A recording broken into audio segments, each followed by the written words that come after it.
रामकृष्ण हरी. नमस्कार. वनस्पतीची ओळख यूट्यूब चॅनलवर आपल्या सर्वांचं हार्दिक स्वागत. मित्रांनो, बंधू भगिनींनो, कसे आहात? सुखी असाल, आनंदी असाल, खुश असाल अशी देवाजवळ प्रार्थना करून आजच्या व्हिडिओला सुरुवात करतो. आज मी तुम्हाला एक जबरदस्त उपाय, एकदम जबरदस्त रेडीमी आणि एक असा उपाय सांगणार आहे. हा उपाय आपण करायचा आहे. हा उपाय करण्याच्या अगोदर मी तुम्हाला जे काही सांगत आहे ते लक्षपूर्वक ऐका. हा उपाय करत असताना तुमच्याकडे श्रद्धा आणि आत्मविश्वास असावा. श्रद्धा आणि आत्मविश्वासाने केल्यानंतर कुठलंही कार्य सफल होते. तर श्रद्धा आणि आत्मविश्वासाने हा जो उपाय सांगत आहे, हा उपाय तुम्हाला करायचा आहे. तर मी तुम्हाला आज एकदम एक जबरदस्त असा वशीकरण तिलक याच्यावरती उपाय सांगत आहे. बघा, हा उपाय माझा अंधश्रद्धा पसरवण्याचा हेतू नाहीये. हा उपाय करत असताना तुम्हाला रिझल्ट येईलच असा नाही, परंतु मी तुम्हाला सांगतो जबरदस्त याचा उपाय होतो आणि हा तुम्ही करायचा आहे. हा तुम्हाला कोणाकडून घ्यायचा नाही किंवा माझ्याकडे मिळतो असं नाही. मी तुम्हाला देत नाही. मी तुम्हाला फक्त उपाय सांगितले जातात. तर हा उपाय तुम्ही स्वतः करायचा. हा उपाय तुम्हाला स्वतःला करावा लागणार आहे. त्याच्यासाठी मी रेडीमी उपाय सांगत आहे. तर हा उपाय तुम्ही स्वतः करून घ्या. एक वशीकरण तिलक. तुम्ही हा वशीकरण तिलक, अनेक लोकांनी मला कमेंट किंवा फोन करून विचारतात, वशीकरणावरती काही तिलक आहे का? वशीकरणावर आहे का? तर एका ग्रंथाच्या आधारे मी हा उपाय तुम्हाला सांगत आहे.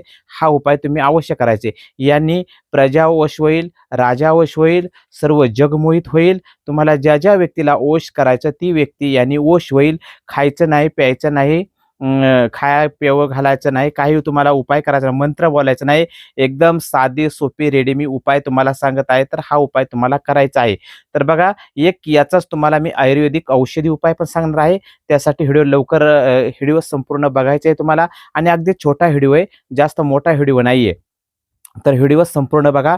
तुम्हाला आज मी सांगत आहे वशीकरण तिलक कसा बनवायचा आणि ज्या वशीकरण तिलक तुम्ही जर तुमच्या कपाळावर लावून घराच्या बाहेर गेल्यानंतर कोणीही व्यक्ती तुमचं ऐकणार नाही असं होणार नाही. तुम्ही ज्याला जे काम सांगणार ते ऐकणार, तुमच्या मनासारखं होणार, तुमची सर्व कार्य सफल होणार आणि प्रत्येक व्यक्ती तुम्हाला वश होणार, ॲक्टिव्ह राहणार.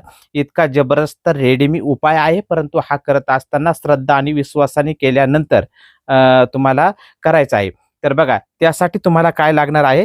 कापूर लागणार आहे. कापूर कोणता घ्यायचा आहे? तुम्ही भीमसेनी कापूर घ्यायचा आहे. बघा, भीमसेनी कापूर घ्या. तुम्हाला मी इथं कापूर पण दाखवत आहे. बघा, ज्या ज्या वस्तू तुम्हाला, ह्या वस्तू ज्या लागणार आहेत ह्या कुठे मिळतील हे पण मी तुम्हाला सांगतो. त्या वस्तू तुम्ही तिथून घेऊ शकता. ह्या वस्तू कुठे मिळतील हे पण मी तुम्हाला सांगणार आहे. त्यासाठी व्हिडिओ संपूर्ण बघा. तुम्हाला लागणार आहे भीमसेनी कापूर घ्यायचे. भीमसेनी कापूर बघा, इथं तुम्हाला दाखवतो. हे भीमसेनी कापूर घ्या. त्यानंतर मनशिळ घ्या. मनशिळ नावाची एक वनस्पती येते. तुम्हाला कुठल्याही आयुर्वेदिक दुकानामध्ये मिळून जाईल किंवा कुठे मिळेल ते मी सांगतो. तुम्हाला कुठल्याही आयुर्वेदिक दुकानामध्ये मिळून जाईल. तर मनशिळ, भीमसेनी कापूर 2 वस्तू झाल्या. तिसरं घ्यायचं तुम्हाला हरताळ. काय करायचं आहे?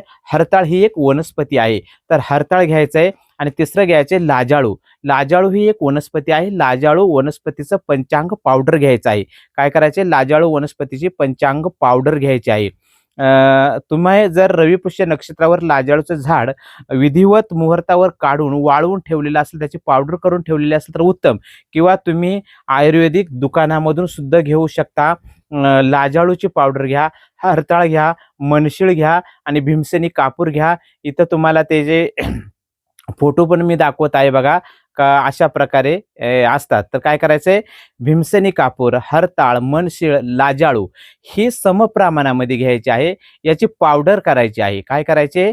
याची तुम्हाला पावडर करायची आहे. ह्या पावडरीमध्ये तुम्हाला केळी माहीत आहे. केळीचं झाड तोडायचं आहे. केळीचं झाड तोडल्यानंतर त्याच्या सोपट्यामधून जे पाणी निघतं, केळीच्या सोपट्यामधून जे पाणी निघतं ते काचेच्या बाटलीत भरून ठेवायचं आहे किंवा केळीच्या सोपट्यातल्या पाण्यामध्ये ते सर्व पावडरी कालवायची आहे. ती बघा, लाजाळू असेल, मनशिळ असेल, लाजाळू असेल, मनशिळ असेल, हरताळ असेल आणि कापूर असेल, हे सर्व त्याच्यामध्ये मिळून आणि त्याचा तिलक आपल्या कपाळावर लावायचा आहे. आणि हा कपाळावर तिलक लावून तुम्ही घराच्या बाहेर जायचं आहे. तुमचं कुठलंही कार्य सक्सेस होईल. सर्व राजा प्रजा तुम्हाला ओश होईल. हे करत असताना सकाळी लवकर उठायचं आहे, आंघोळ करायची आहे, धुतलेले वस्त्र घालायचे आहे, स्वच्छ आणि पवित्रता राखायची आहे. स्वच्छ आणि पवित्रता राखा. स्वच्छ आणि पवित्रता राखा, धुतलेले वस्त्र घाला आणि कपाळावर हरताळ, मनशीळ, कापूर आणि लाजाळू ह्या सममिश्रण पावडर केळीच्या सोपट्याच्या पाण्यात घालून कपाळावर तिलक लावून जा. तुमचं कुठलंही कार्य होईल, तुम्हाला कुणीही वश होईल, कुणालाही तुम्ही ह्या तिलकाने वश करू शकता, तुमच्या वशमध्ये करू शकता. तर असा हा एक जबरदस्त उपाय मी तुम्हाला इथं सांगितलेला आहे. हा उपाय तुम्ही करायचा आहे. आता ह्या वस्तू तुम्हाला कुठे भेटतील? तर ह्या वस्तू तुम्हाला कुठल्याही आयुर्वेदिक दुकानामध्ये तुम्हाला त्या मिळून जातील. तुम्ही त्या आयुर्वेदिक दुकानामधून त्या वस्तू घ्यायच्या आहेत. अगर न मिळाल्यास इथं प्रोडक्टवरती नाव येतं बघा, व्हिडिओच्या खाली प्रोडक्ट नाव येईल किंवा डिस्क्रिप्शन बॉक्समध्ये ह्या सगळ्या वनस्पतींची लिंक मी दिलेली आहे. ह्या तुम्ही फ्लिपकार्टवरून किंवा इथून ह्या प्रोडक्ट टॅग करून आणि तुम्ही ह्या डायरेक्ट ऑनलाईन घरी मागवू शकता. मागवल्यानंतर मनसीळ, हरताळ आणि लाजाळू ह्या पावडरी एकत्र करायचे, त्याच्यामध्ये भीमसेनी कापूर मिक्स करायचे. केळीच्या सोपट्याचं पाणी तुम्हाला कुठून तरी आणायचं, बाटली भरून आणायचं आहे. ज्यावेळेस तिलक लावायचं त्यावेळेस पाण्यामध्ये ही पावडर कालवायची आहे आणि तुम्हाला तिलक लावून बाहेर जायचं आहे. असा उपाय तुम्हाला करायचा आहे. एकदम जबरदस्त आणि साधा सोपा उपाय आहे. आता तुम्हाला याची गोळी पण बनवून ठेवू शकता तुम्ही. तर ही गोळी बनवण्याचा एक विधी आहे.